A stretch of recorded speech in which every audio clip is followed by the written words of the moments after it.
You probably think propaganda looks like an old poster, a giant flag, a government slogan, a politician standing in front of a crowd, maybe a stern man pointing directly at you from a wall. But what if the most powerful propaganda machine in history doesn't hang on a wall? What if it's sitting in your pocket right now? Because propaganda got weird once the normal parts stopped being normal. Let's get right to the point. Propaganda got weird because the strongest version is no longer a poster yelling at you. It's a phone quietly deciding what deserves your attention next. And that's a much stranger world. Number 10, the poster that moved into your pocket.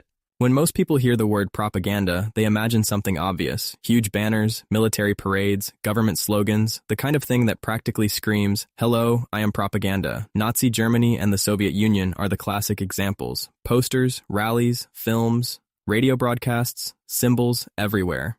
But here's the thing. Those systems weren't just trying to spread information. They were trying to turn reality into a story. Heroes became larger than life. Enemies became cartoonishly simple. Complex problems got reduced to a few emotional slogans. Your problems got assigned a convenient scapegoat. And that's the first lesson. Propaganda isn't just about lying. It's about arranging reality. The old version shouted from the wall. The modern version waits patiently until your thumb gets bored. Number 9, the living room megaphone. The history of propaganda is really the history of communication technology. Every new invention created a new way to influence people. First came print, then newspapers, then radio, then television. Radio was revolutionary. For the first time, a leader could enter millions of homes without knocking. Just look at North Korea. State-controlled television and radio aren't just sources of information. They're part of the information environment itself. If most of what you hear comes from one source, that source doesn't just influence your opinions, it starts defining the boundaries of reality, which is historically effective and beyond rude. Then, television arrived. Suddenly, propaganda could smile. It could use music. It could use dramatic pauses. It could create trust through familiarity. A poster says, "Look at this." Radio says, "Listen to this." Television says, "Spend time with this." Podcasts don't say, "Believe me." They say, "Hang out with me," which can be even more persuasive. And every step made persuasion feel more personal, more normal, more comfortable, like having dinner with someone who always seemed to know what was going on. Number 8, the truth sandwich. This is where propaganda gets much more interesting. Most people imagine propaganda as a giant lie wearing a fake mustache. Sometimes that happens, but the most effective propaganda is often built from real facts. Imagine a city where 10 good things happened today and 10 bad things happened. One outlet shows you all 10 bad things. Another outlet shows you all 10 good things. Another somehow manages to explain why every good thing is bad and every bad thing is good. None of them may be technically lying, yet they all created completely different versions of reality. That's the trick. Propaganda often works through selection rather than invention. A crime happened. A politician said something stupid. A company made a mistake. A protest happened. A price increased. Those things may all be real. The question isn't always, is this true? Sometimes the better question is, why was this chosen? Why this story? Why today? Why this headline? Why this music? Imagine a city where crime drops 90% over 20 years. Then crime rises 10% in 1 year. One headline says, crime surges. Another says, crime still far below historic levels. Both are technically true, yet they leave people with completely different impressions of reality. Number 7, the slogan that becomes furniture. A slogan could sound ridiculous the first time you hear it. By the 10th time, it's familiar. By the 100th time, it starts feeling normal. And that's where things get weird. Human brains love familiarity, not because we're stupid, because we're efficient. If your brain treated every piece of information as equally important, you'd never get anything done. So the brain uses shortcuts. Familiar things feel easier to process, and things that feel easier to process can start feeling more trustworthy. Campaigns know this. Advertisers know this. Political movements know this. Corporations know this. Influencers know this. Advertisers spend billions of dollars on repetition for exactly this reason. If repetition didn't work, nobody would pay millions of dollars to show you the same commercial during every football game. Repeat an idea enough times and eventually it stops feeling new. Then it starts feeling obvious. Repetition isn't proof, but it can become the wallpaper your opinions stand in front of. Number 6, the emergency button. Fear is propaganda's favorite tool because fear gets results. fast. You can see this all over history. The Red Scare, the War on Terror, political campaigns warning that civilization itself is one election away from collapse. Fear isn't unique to one ideology. Everybody uses it because it works. A threat can be real, it can be exaggerated, it can be misunderstood, or it can be presented in a way that makes it feel bigger than it actually is. War, crime, disease, economic collapse, immigration, corruption, political enemies, social decline. Fear works because it narrows attention. When people are scared, they look for answers, even if those answers are wrong. They look for certainty, they look for leaders, they look for villains, and that isn't irrational, that's human. The problem starts when somebody benefits from keeping you afraid. Fear itself isn't the danger is fear with a convenient solution attached. Number 5, the team jersey for your brain. At this point, you might be thinking, well, I'd never fall for propaganda. That's exactly why propaganda is so fascinating, because it doesn't target stupid people. It targets human beings. Smart people have biases, educated people have biases, skeptics have biases. Everyone has emotional buttons. Humans survived by trusting their group. For most of history, that was a good strategy. If everyone in your tribe thought there was a lion near the river, ignoring them wasn't exactly a winning move. But those same instincts still exist. Today, the tribe might be political. It might be cultural. It might be online. It might be a community built entirely from people you've never met. And once identity becomes attached to an idea, changing your mind starts feeling like betraying the group.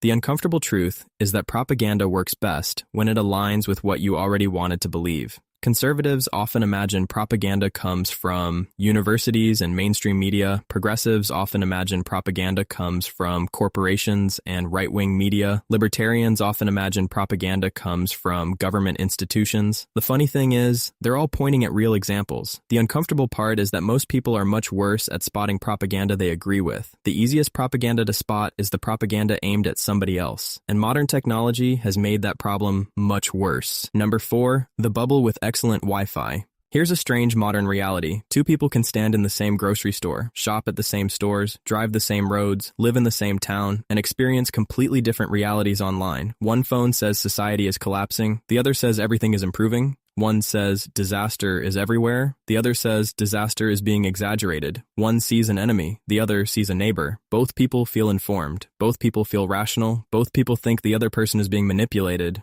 That's the weird part. Feeds learn what holds your attention. 2 people can type the exact same topic into different social media apps and end up with completely different conclusions.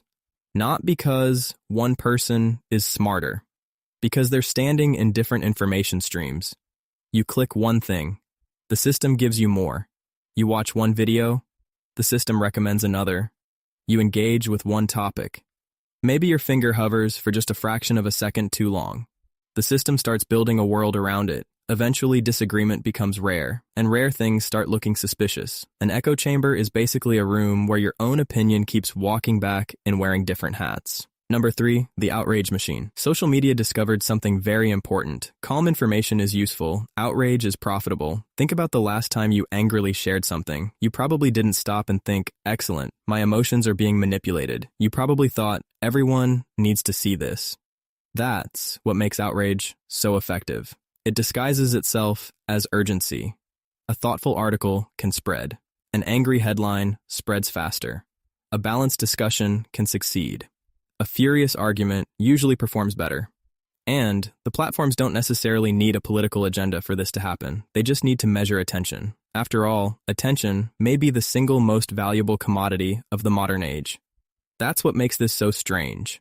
The villain isn't always a government. Sometimes it isn't even a person. It's a system designed to maximize engagement. The algorithm doesn't need to know what's true. It only needs to know what keeps people staring. And human beings are remarkably easy to keep staring when they're angry. Once the wheel starts rolling, it can be hard to stop. Number 2, the influencer who didn't bring a podium. 100 years ago, if you wanted to influence millions of people, you probably needed a newspaper, or a radio station, or a government position. Today, you might just need a smartphone. Today, a teenager with a phone can reach more people in a week than many newspapers could reach in a month. That's incredible. It's also slightly terrifying. Modern persuasion often arrives disguised as entertainment. A casual vlog, a podcast clip, a reaction video, a creator making coffee under suspiciously good lighting. And that's not necessarily bad, but it changes everything. Trust moves through relationships. When people spend hundreds of hours watching someone, that person starts feeling familiar. And familiar people are persuasive, sometimes intentionally, sometimes accidentally. Ideas no longer need a podium. They can arrive through lifestyle content, comedy, gaming videos, fitness advice, or a random clip that appears while you're trying to waste 5 minutes, which is how 5 minutes mysteriously becomes 2 hours. Number 1, the spotlight you didn't know you rented. This is the strangest part of all. The most powerful propaganda often doesn't tell you what to think. It tells you what to think about. Then it lets your brain do the rest, because attention is limited. Think about your social media feed. Every day, thousands of stories happen. Most never appear in front of you. A tiny handful do. Before you've even formed an opinion, someone or something has already decided what gets a chance to compete for your attention. You think you're training your algorithm, but have you ever stopped to ask how your algorithm is training you? Every minute spent focusing on one thing is a minute not spent focusing on something else. That's why controlling attention can be more important than winning arguments. And this is where people on all sides of the political spectrum get uncomfortable. Conservatives often see propaganda in state messaging. Progressives often see propaganda in corporate messaging. Libertarians often see propaganda in government institutions. And the funny thing is, they're all partly right. The uncomfortable part is they're usually much better at spotting propaganda they disagree with than propaganda they already agree with. Every generation looks at the propaganda of the past and asks, how could people believe that? The harder question is what future generations will say about us. What narratives seem completely normal today? What fears are being amplified because fear keeps us engaged? What stories are we repeating because everyone around us repeats them? 100 years ago, propagandists wanted space on your wall. 50 years ago, they wanted time on your television. Today, they want your attention by any means necessary, and for the first time in human history, they can measure exactly how much of it they've captured. Not only that, the system slowly learns what grabs your attention, what makes you angry, what makes you curious, and what keeps you scrolling. In other words, it learns you. Better and better every day. The goal isn't to become immune. That's probably impossible. The goal is to notice when someone is trying. Pause before sharing. Check the source. Pay attention to your emotional reaction. Ask who benefits from your attention, because propaganda is most powerful when you don't realize it's there, and the moment you become convinced you're immune to it is usually the moment you're most vulnerable. If you like this video, make sure you subscribe so you don't miss the next one.